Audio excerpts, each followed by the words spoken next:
What is going on, Alabama football fans? We're just a couple hours outside from that Iron Bowl victory last night.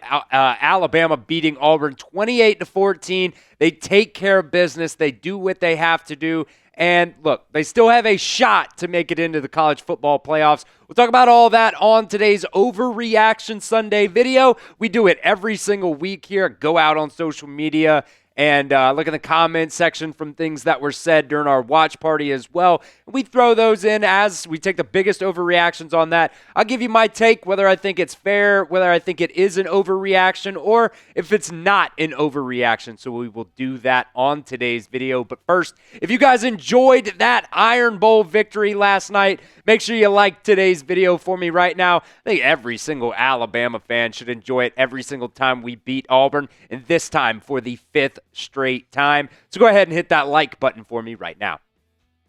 My overreaction number one. Look, Jalen Milroe is an absolute dog, and not D-O-G, he's a D-A-W-G. This is not an overreaction.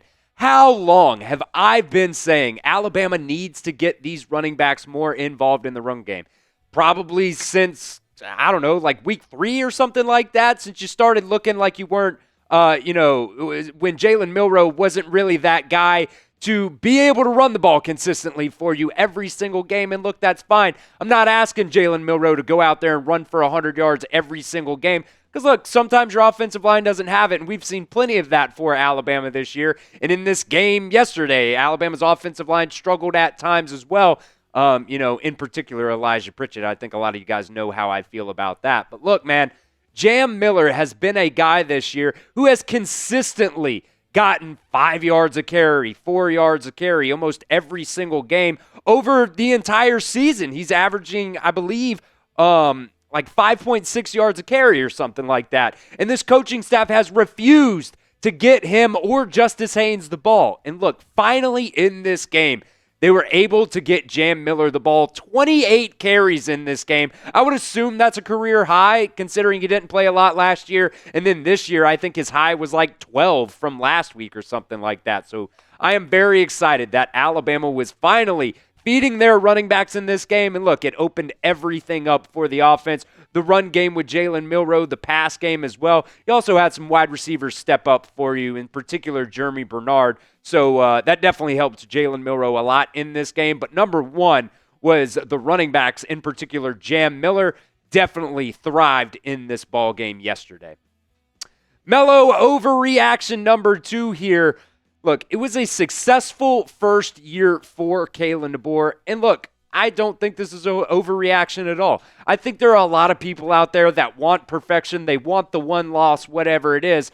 But look, Kalen DeBoer, I think they said he tied the record for the most wins for an Alabama head coach in his first season. Look, you only lost 3 games this year. Sure, the Oklahoma game was embarrassing. Sure, the Vandy game was embarrassing. Yeah, you don't want to lose to Tennessee, but they're a good team at the end of the day. They're going to make it into the college football playoffs. Look, I know we all want to make the college football playoffs. That is the ultimate goal. But in your first season with a new head coach, look, 9 wins, in my opinion, is a very, very successful first year for a head coach. Especially a lot of people came in and said that, look, he was going to have, he had those Husky Harsin claims. Well, look, he's already got a better record in his first year than Hugh Freeze has had in his first 2 years at Auburn, and I understand Auburn isn't the standard, but look, you got to show him a little bit of grace in his first year. He's really starting to figure things out, so I think in all things, related to this season, sure, there were some ups, there were some downs, but I would call it a successful first year for Kalen DeBoer as a head coach for Alabama. And look, you're still going to sign a top 5 recruiting class on Wednesday as well. That's when that early signing period opens up. So all in all, I think this was a good first year for Kalen DeBoer. Sure, you could want more, but 9 wins is very, very good for a first-year head coach for a new team anyways. So let me know in the comment section. I know a lot of you guys are going to disagree with me on this one because you want perfection. You want to go to the college football playoffs, and I totally understand that. That is total, that is totally fair, but I don't think it is a total failure having 9 wins on the season. But let me know at the pinned comment of today's video, do you guys think this season was a failure? Type Y for yes or N for no at the pinned comment of today's video. My Melo overreaction number 3, Bray Hubbard is an upgrade from Keon Sabb. I think this is not an overreaction. Ever since Bray Hubbard has been able to come into the fold as a starter at safety for Alabama, I think he's played a lot better than Keon Sabb was playing. And this is not me trying to diminish Keon Sabb by, any means or anything like that. But look, Bray Hubbard has been phenomenal for you. He's got 3 interceptions already this season. I believe off the top of my head that leads the defense in interceptions. I don't remember if Zabian Brown has 3 or 2. I kind of think he has 3 now, but off the top of my head, I don't really remember.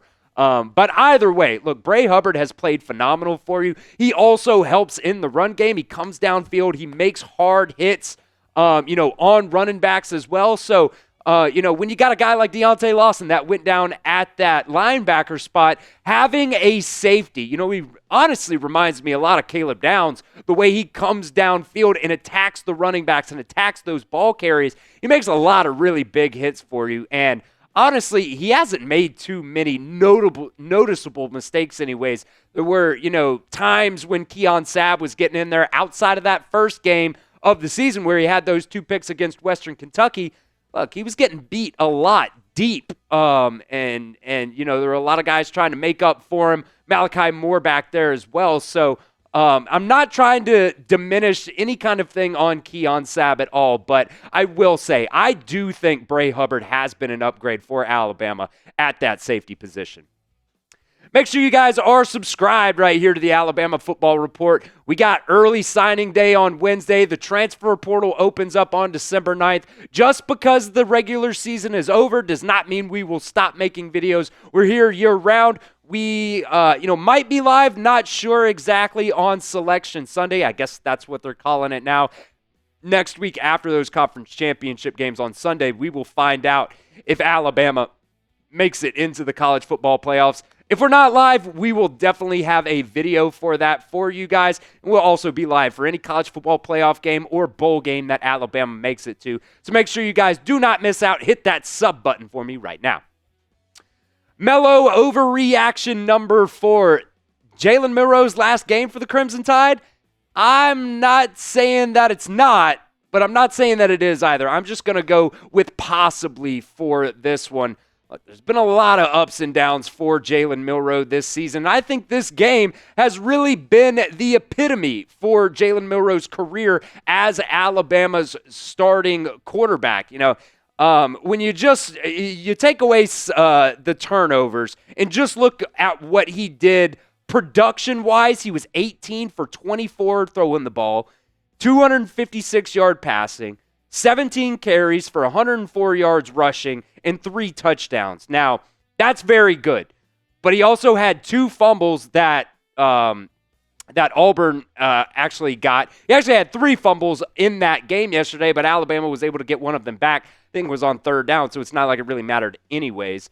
But he also had a 3rd and 10 interception down in the red zone too. Alabama could have had a shot to at least kick a field goal on that drive as well. So this game was really the epitome, just everything put together of Jalen Milroe's career. Here at Alabama, he had multiple turnovers, 3 turnovers in this game, but also he was able to get it done on the ground. When you're talking about efficiency-wise through the air, he's 18 of 24 for 256 yards and 1 pick. You take those fumbles out of the equation.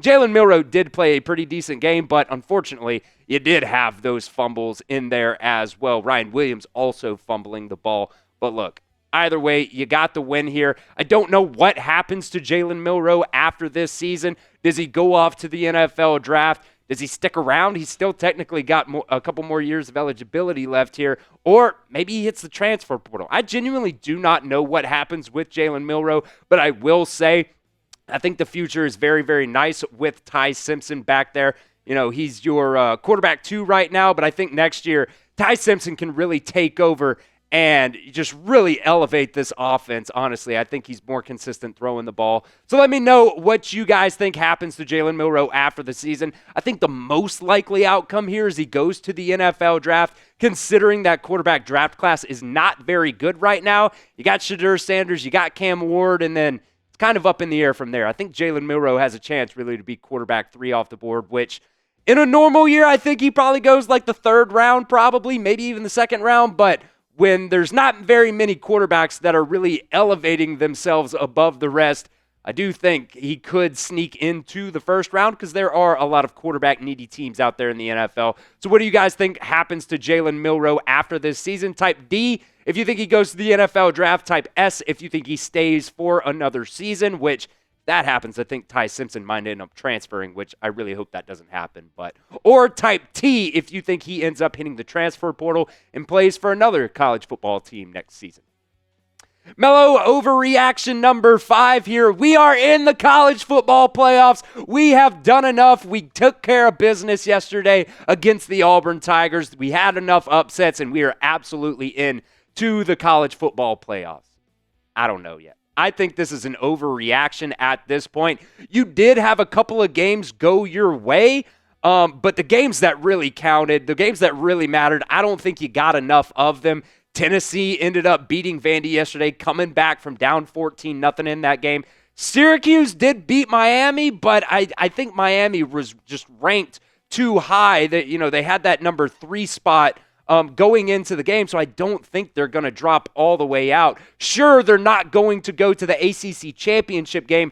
That game will be Clemson versus SMU, so that kind of hurts you as well. Honestly, with Miami losing, it put Clemson in to the ACC championship, and if they end up winning that against SMU, they probably get a bid into the college football playoffs no matter where you're at. That it might stick you first team out there. And Arizona State just whipping up on Arizona 49-7 did not help your case either there. Boise State also getting the win this weekend over Oregon State. So I'll be honest, guys, I don't think we've done enough. Look, we've got 3 losses. Personally, I don't think that we'll make it into the college football playoffs personally. But look, it just is what it is at this point. It's up to the committee at this point, so we'll see what happens. But for right now, I honestly have no idea, so I'm going to call it an overreaction for right now.